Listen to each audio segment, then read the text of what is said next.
حضرت انس رضی اللہ تعالیٰ عنہ سے مروی ہے، اللہ کے نبی صلی اللہ علیہ وسلم نے ارشاد فرمایا، اللہ نے زمین کو پیدا فرمایا تو وہ حرکت کرنے لگی، یعنی اس میں ٹھہراؤ نہیں تھا، وہ اضطراب میں تھی۔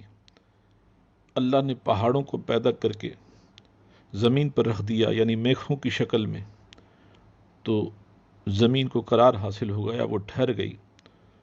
اس پر ملائکہ کو تعجب ہوا، عرض کری، مولا پہاڑ اتنے طاقتور ہیں کہ زمین کی بے قراری ان سے دور ہو گئی، کیا تو نے ان پہاڑوں سے بھی زیادہ کوئی مضبوط چیز، طاقتور چیز پیدا فرمائی؟ تو فرمایا لوہا۔ عرض کی مولا لوہے سے بھی زیادہ کوئی سخت چیز، مضبوط چیز؟ فرمایا آگ۔ اے پروردگار، کیا تیری مخلوق میں آگ سے بھی کوئی سخت چیز؟ فرمایا پانی۔ پھر عرض کی مولا پانی سے بھی کوئی چیز زیادہ طاقتور؟ فرمایا ہوا۔ اے ہمارے رب، ہوا سے بھی کوئی زیادہ سخت چیز جو تیری مخلوق میں تو نے پیدا فرمائی؟ فرمایا ہاں، ابن آدم کا صدقہ جو اپنے دائیں ہاتھ سے دیتا ہے اور بائیں ہاتھ کو خبر نہیں ہوتی، بس یہ ہوا، پانی، پہاڑ، آگ، لوہا سب سے زیادہ مضبوط ہے، یعنی طاقتور ہے، یعنی صدقے کا یہ مقام ہے۔ اسلام کسی انسان کی عزت نفس کو مجروح کرنے کی اجازت نہیں دیتا، اور نہ ہی ایسے حالات اسے حالات کے رحم و کرم پر چھوڑتا ہے۔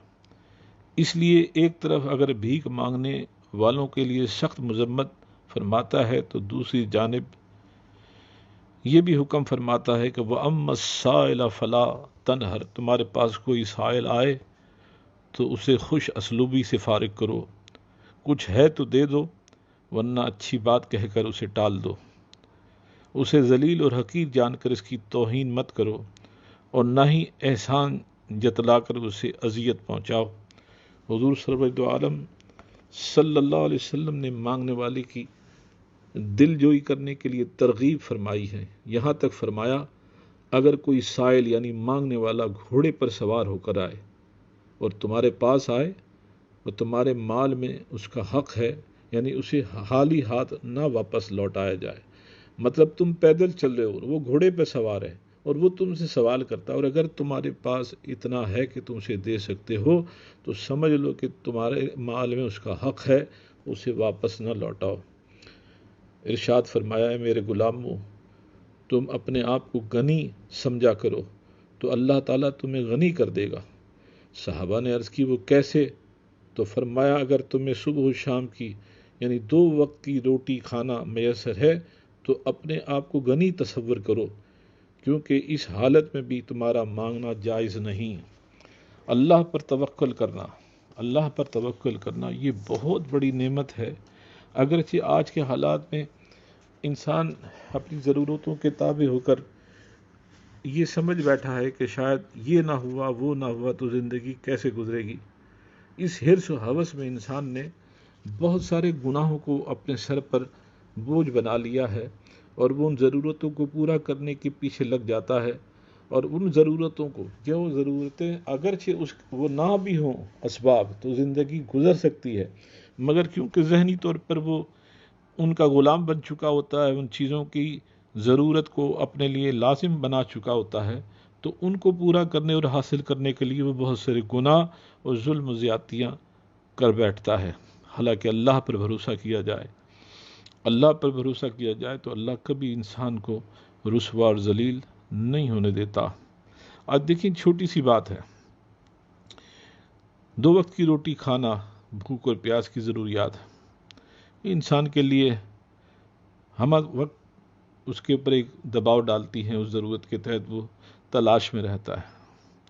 مگر کیا ہی وہ عظیم لوگ تھے کہ انہیں کئی روز کھانا نہیں ملتا، مگر پھر بھی اللہ پر توکل کر کے وہ اپنی زندگی میں کسی گناہ کو، ظلم اور زیادتی کو قریب نہیں آنے دیتے۔ حضرت رابعہ بصری رضی اللہ تعالی عنہما 7 روز مسلسل آپ نے صرف پانی سے سحری اور افطاری کی، یعنی 2 لقمے روٹی نہیں تھی کہ سحری میں کھا لیتی یا افطاری میں کھا لیتی، صرف پانی پر سحری کرتی اور پانی پر ہی روزہ افطار کرتی ہیں۔ 7 روز گزر گئے، نقاہت غالب آ گئی، جسم نے ساتھ دینا چھوڑ دیا، اٹھنا محال ہو گیا۔ تو اللہ سے عرض کی، مولا میرے جسم کا بھی مجھ پر کچھ حق ہے، یہ بھی مجھ سے طلب کر رہا ہے۔ بس ادھر کرم ہوا، کسی نے دروازے پر دستک دی، کوئی محبت کرنے والے پڑوسیوں نے روٹی اور بھنا ہوا گوشت دیا کہ اماں جی آج افطار میں اسے ہماری طرف سے قبول فرما لیں۔ ابھی افطار کے وقت میں کچھ دیر باقی تھی، آپ دعا مناجات میں مصروف تھیں۔ شام کے سائے بڑھنے لگے اور وقت افطار قریب آنے لگا تو دیا جلانے کے لیے بڑی مشکل سے اٹھی۔ دیا جلایا تو تیل نہ تھا، ٹمٹما رہا تھا، ہوا کا ایک جھونکا آیا، وہ بجھ گیا۔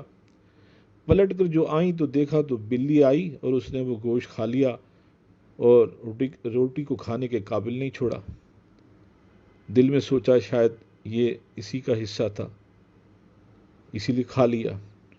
نفس کو مخاطب کر کے فرمانے لگی، آج پھر صبر کر لے، روزہ پانی سے افطار کرنا ہوگا۔ پانی لینے کے لیے اٹھی، دیا بجھ چکا تھا، اندھیرا تھا، ٹھوکر لگی، پانی کے مٹکے سے ٹکرائیں تو مٹکا ٹوٹا، پانی بھی زمین پر بکھر گیا، زمین پانی میں جذب ہو گیا۔ آسمان کی طرف منہ کیا، اے میرے مالک، نفس نے روٹی مانگی تھی، آج پانی سے بھی محروم کر دی گئی۔ ہاتف غیب سے آواز آئی، اے رابعہ، تمہارے پاس ایک دل ہے، یا اس میں تم رہو گی یا میں رہوں گا۔ سجدے میں سر رکھ کر تڑپ کر عرض کرتی ہے، مولا ہمارا کچھ نہیں، سب کچھ تیرا ہے، ہمیں بس اپنا بنا لے۔ آج لوگ جینے کی آرزو میں مرے جا رہے ہیں، اپنی بھوک کو اپنی ہوس بنا کر ان گنت نافرمانیاں اور گناہ اپنی عادت بنا چکے ہیں۔ اللہ پر توکل، اللہ پر بھروسہ، اور پھر جو اللہ نے دیا ہے اس میں اللہ کی مخلوق کا حصہ، بس یہ زندگی کا وہ عمل ہے جو اللہ کے ہاں بہت مقبول ہے۔